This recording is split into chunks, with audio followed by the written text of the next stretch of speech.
इस समय हम पुंछ डिस्ट्रिक्ट में मौजूद हैं और पुंछ में लगातार जिस तरीके से पाकिस्तान ने रिहायशी इलाकों को निशाना बनाकर गोलाबारी की थी, उसका इम्पैक्ट जो है वो आप तस्वीरों में देख सकते हैं। काफ़ी ज़्यादा नुकसान, जिसमें लगभग 15 से 16 के करीब लोगों ने जो है अपनी जान गंवाई है और 50 के करीब जो है वो लोग इंजर्ड हुए हैं। इसके साथ पुंछ, मेंढर, राजौरी और जो भी सीमावर्ती क्षेत्र है यानी LOC से लेके अंतर्राष्ट्रीय सीमा तक पाकिस्तान ने काफ़ी गोलाबारी की थी और इस गोलाबारी का भारतीय सेना ने मुंह तोड़ जवाब दिया। इस समय हम भारत पाकिस्तान नियंत्रण रेखा के साथ सटे हुए इलाके मनकोट में मौजूद हैं। जो पाकिस्तान की तरफ से गोलाबारी हुई है, उस गोलाबारी में इन्होंने अपने परिवार के एक सदस्य को खोया है। क्या रात को हुआ क्या था, उस समय क्या कर रहे थे? सर रात को 12 बजे सभी सोए हुए थे अपनी, जो कि रात को 12 बजे पहले शेलिंग स्टार्ट हुई तो इन्होंने सोचा कि भाई अब हमारा कुछ खत्म होने वाला सिस्टम आ गया है, तो इन्होंने अपने घरों में शरण ली। मगर घरों में शरण लेने के बावजूद हमारे आज एक मेंबर चला गया, वो क्या फायदा हुआ? हम सरकार से यही चाहते हैं कि भाई बाकी जगहों पे बैंकर प्रोवाइड किए गए हैं, क्या यहाँ पे गोले नहीं पड़ते? क्या यहाँ पे गोले नहीं पड़ते? यहाँ पे भी पाकिस्तान के गोले पड़ते हैं। क्या यहाँ पे बैंकर की जरूरत नहीं है? ये अभी गुरुद्वारा साहब में आप बैठे हो सर, क्या करेंगे आज उस रब का घर ही आपके लिए? सर मेरी बात सुनो, सभी ने यही आशा रखा है, जो है अपना हमारा गुरु ही है, हमारा गुरुद्वारा ही आसरा बनेगा और हमारा कोई सरकार वगैरह कोई आसरा नहीं बन सकती है। क्योंकि आप देख सकते हैं जी मेरी सिस्टर की ये छोटा सा बच्चा है मेरा, भांजा ही है। इसकी मदर की डेथ हुई है। पूरे परिवार को देखे, सब लोग जो है इस समय भावुक है। ये तस्वीरें क्योंकि इनको 10-12 साल के बाद इन्होंने मांग के पता नहीं कितनी दवाइयां कर करके भगवान से ये मांग के लिया है, तो क्या फायदा? देखिए परिवार, एक और छोटी बेटी थी यहाँ पे, ये उनकी बड़ी बेटी है, ये बड़ी बेटी है। और इस तरफ तस्वीरें देखिए, ये दर्द दिया है पाकिस्तान ने और ये हालत है। इस लंबे समय से लोगों को एक राहत मिली थी कि यहाँ पर जो है गोलाबारी नहीं हो रही है, लोग आराम से यहाँ पर रह रहे थे, लेकिन आज सारा परिवार जो है वो उजड़ चुका है। किसी ने हमारे को नहीं बताया कि शेलिंग होएगी नहीं होएगी, हमको बंद कुछ किसी ने हमारे को नहीं बताया। बस कोई इधर कुछ नहीं, कोई बंदा नहीं आया इधर। से ये हम सरकार से यही मांग करते हैं कि हमारी पब्लिक को किसी सेफ जगह पहुंचाया जाए और हमारे को बैंकर प्रोवाइड किए जाए, क्योंकि हमने मरना भी यहाँ पे है, हिंदुस्तान की जागीर पे, और जीना भी यहाँ पे है, क्योंकि ये हमारा हक है। तो बिल्कुल आप देख सकते हैं कि गुस्सा भी है, दर्द भी है, क्योंकि परिवार के सदस्य को खोया है। और साथ में सरकार से एक ही मांग है, कम से कम इन लोगों को बंकर प्रोवाइड होने चाहिए, क्योंकि ये दुख भरा माहौल शायद, क्योंकि जो परिवार का बिछड़ता है ये वही लोग जानते हैं। आपने मासूम बच्चों को देखा कि किस तरीके से वो अपनी माँ को कैसे ढूंढेंगे। ये एक बहुत ही भावुक पल है। जी जी ये सर, जितना भी हमारा रात को हादसा हुआ है, ये हमारे जितने भी बंदे हैं सभी VDC में हैं, और VDC के बंधु ने ये, जैसे ये हम हैं, ये है, सभी ने इन्होंने यही किया है कि भाई हमारा यही है कि हम अपने लोगों को सेव करें, और हमारे पास कोई नहीं कोई आया है। तो देखिए कि इन्होंने, ये VDC मेंबर थे तभी करके। BDC वाले हैं, मैं BDC वाला हूँ। हमने जितने BDC, हमारे 50 BDC वाले हैं, उनने क्या किया, किसी कोई बंदा नहीं आया, कोई थाने से नहीं आया, कोई कुछ किसी से नहीं आया।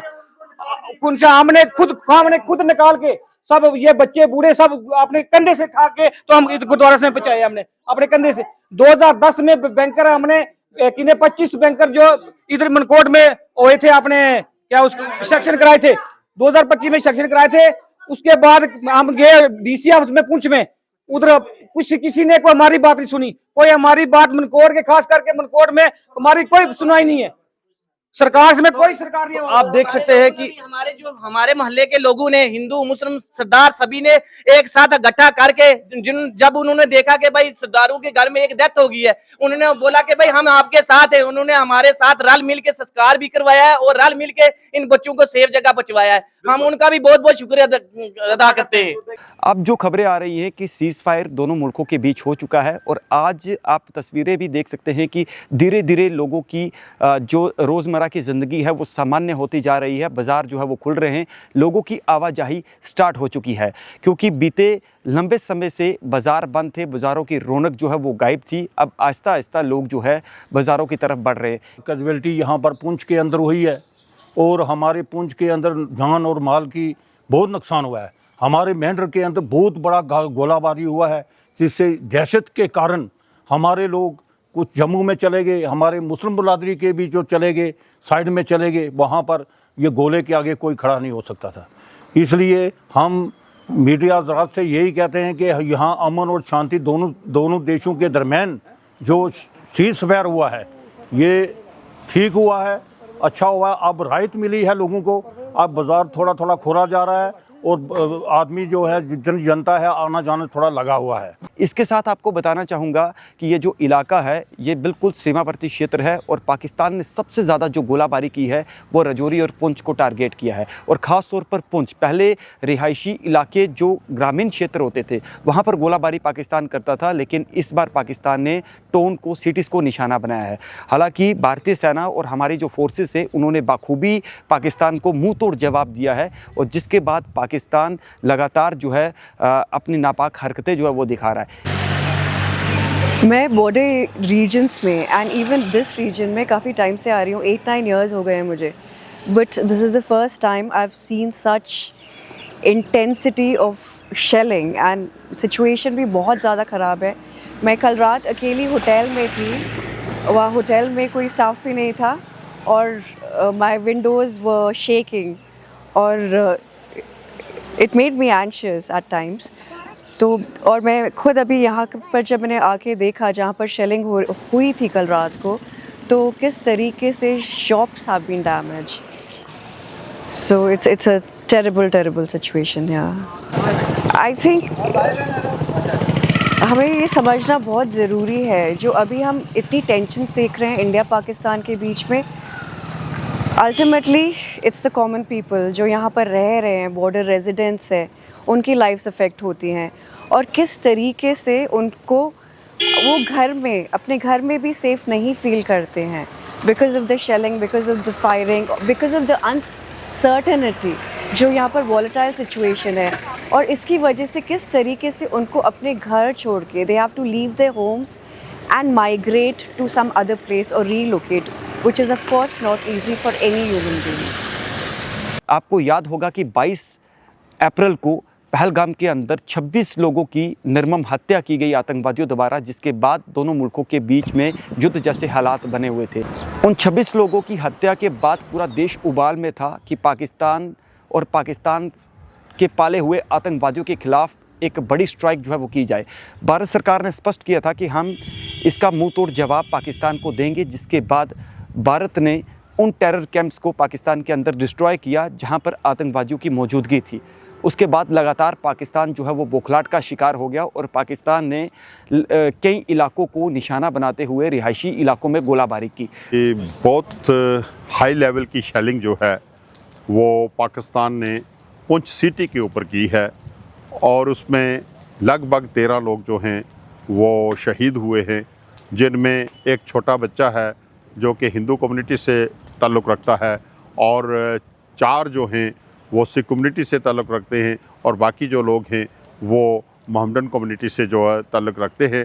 तो मैं महसूस कर रहा हूँ कि ये जो शेलिंग हुई है वो किसी किस्म का कोई उनका टारगेट नहीं था, वो सिविलियन को एक उन्होंने निशाना बनाया है और बहुत बड़ा नुकसान जो है वो पुंछ के अंदर हुआ है। जैसे आप देख रहे थे कि कल भी 2 लोगों का संस्कार जो था वो 6 बजे तकरीबन किया गया, सरदार अमरीक सिंह जी और सरदार रंजीत सिंह जी का, और आज इस वक्त सरदार अमरजीत सिंह जी जो कि एक रिटायर्ड फ़ौजी हैं, एक्स सर्विसमैन हैं, उनके जो कि गुरुद्वारा के अंदर तबले का जो है वो रागी जत्थे के साथ तबला बजाया करते थे और बड़े अच्छे पाठी भी थे, बहुत अच्छे लोग, बड़े ही एक शराफत मैं कह सकता हूँ कि भरे हुए एक शख्स थे। और वो भी एक स्प्लिंटर लगने से उनके घर में जो है एक शैल आकर गिरा और उसके स्प्लिंटर से ये ज़ख्मी हुए, हॉस्पिटल लेकर गए, लेकिन डॉक्टर्स ने अपनी तरह से पूरी कोशिश की लेकिन वो बचा ना पाए और वो भी शहादत प्राप्त उन्होंने की है। और ये सब कुछ जो है कि पाकिस्तान ने तो तकरीबन रात के 2 बजे से लेकर 12 बजे तक बहुत ज़बरदस्त फायरिंग किया है और इसका हमें जो है बहुत बड़ा नुकसान हो रहा है। इसका हम यही कहेंगे जो भी बात हो हमारे दोनों कंट्री को मिल बैठ के इसका हल निकालना चाहिए, क्योंकि पहले भी जो पुलवामा में अटैक हुआ हमारे जो सिक्योरिटी फोर्सेज हैं इन्होंने भी जो है पाकिस्तान के अंदर स्ट्राइक किया, वो ज़रूरी थी स्ट्राइक करनी, पर ये सिविल को जो आके मारना, सिविल को टारगेट करना, इसका हमें बड़ा दुख है। और आपका मैं शुक्रगुजार हूँ कि आप जहाँ से आके इस बॉर्डर लाइन, ये ज़ीरो बॉर्डर लाइन है, आधा किलोमीटर पाकिस्तान है, यहाँ के आप कवरेज दे रहे हैं। आपका मीडिया के मैं बहुत बहुत शुक्रगुजार हूँ। यस, बताएं कि क्या माहौल था रात को पूरी? ये मेरा नाम सईद मीसम है, मैं इधर मेंढरकल लोकल हूँ। तो रात को तकरीबन 12:30 बजे के बाद जब फायरिंग शुरू हुई है, गोले आने शुरू हुए, लाइव में फर्स्ट टाइम हम लोगों ने देखा, पूरा ब्लैकआउट हो गया था। तो इधर से उधर जा रहे थे, उधर से इधर आ रहे थे। तो उसमें ये आप देख सकते हैं, ये घरों की डैमेज हुआ है, रोड डैमेज हुई है, पूरा एरिया पैनिक हो गया था। यहाँ से सब लोग ऊपर चले गए थे, यहाँ से फ्रंटियर ऊपर बाटीतार, ये पूरा एरिया खाली हो गया था। तो तकरीबन सुबह 4:30 बजे तक कंटिन्यू आते रहे और जो भी था सब घर में उस समय क्या माहौल था जब घर में आप पूरे परिवार के साथ थे? वो मंजर बताइए। सब लोग पैनिक हो गए थे, छोटे बच्चे रोने लग गए थे। तो अपने अपने घरों में जो हम पीछे रहते हैं, तो जो सेफ जगह लग रही थी जहाँ पे जिस बंदे को, वो उधर जाके एडजस्ट कर रहा था। हाँ जी, बताएं कि रात को क्या मंजर था? सर रात को तकरीबन 12:30-1 बजे का टाइम था, जब मैं सो ही रहा था तो अचानक से धमाकों की आवाज़ आनी शुरू हुई थी। तो मुझे लगा कोई आसपास में कोई शादी है, तो उसकी वहाँ पटाखे फोड़े जा रहे हैं। फिर वो जब कंटिन्यूसली आ रही थी तो धमाके भी बहुत ज़्यादा आवाज़ में थे। तो इवन मेरी फैमिली भी, घर में बच्चे थे, वो भी जाके सब पैनिक हो गए थे, बहुत ज़्यादा डर गए थे। माहौल एकदम पूरा, बाहर देखा तो पूरा अंधेरा था, लेकिन सिर्फ धमाकों की आवाज़ आ रही थी। तो जिसकी वजह से बहुत डिस्टर्बेंस हुआ, बच्चे भी नहीं सो पाए, बच्चे बीमार भी, अभी हॉस्पिटल लेके जा रहा हूँ उसको मैं। मतलब एक डर, पैनिक हो गया? बहुत ज़्यादा डर था। मैं घर का माहौल बता नहीं सकता मैं कितना ख़राब है। क्या इससे पहले कभी ऐसा मंजर देखा है? इससे पहले मेरी ज़िंदगी में ऐसा कभी हुआ नहीं, देखा नहीं, क्योंकि मैं जब लास्ट टाइम यहाँ पे माहौल ख़राब था, उस टाइम पे मैं अलीगढ़ में था, स्कूलिंग मेरी अलीगढ़ से हुई है। तो उस टाइम पे उसका मुझे इतना तजुर्बा नहीं है, पता नहीं उसके बारे में क्या सिचुएशन थी उस टाइम पे। पूरे गाँव में दहशत का माहौल अभी बहुत ज़्यादा माहौल ख़राब है, क्योंकि अभी सब लोग, मैक्सिमम लोग अपने घर छोड़ के अपने रिलेटिव्स के यहाँ चले गए हैं, क्योंकि लोकेशन ये पूरी खाली कर दी है। इसके साथ पाकिस्तान ने जम्मू समेत कई बड़े शहरों में ड्रोन हमले, मिसाइलें दागने की कोशिश की, लेकिन हमारे डिफेंस एयर सिस्टम ने उन तमाम मिसाइलों को, उन तमाम ड्रोन्स को जो है वो डिस्ट्रॉय कर दिया और काफ़ी लोगों की जान जो है वो इसमें बच गई। पाकिस्तान को सबक सिखाना बेहद ज़रूरी है और भारत सरकार ने ये ठानी थी कि अगर इस तरीके की हरकत लगातार पाकिस्तान करेगा तो उसे बर्दाश्त नहीं किया जाएगा और उसे मुंह तोड़ जवाब दिया जाएगा।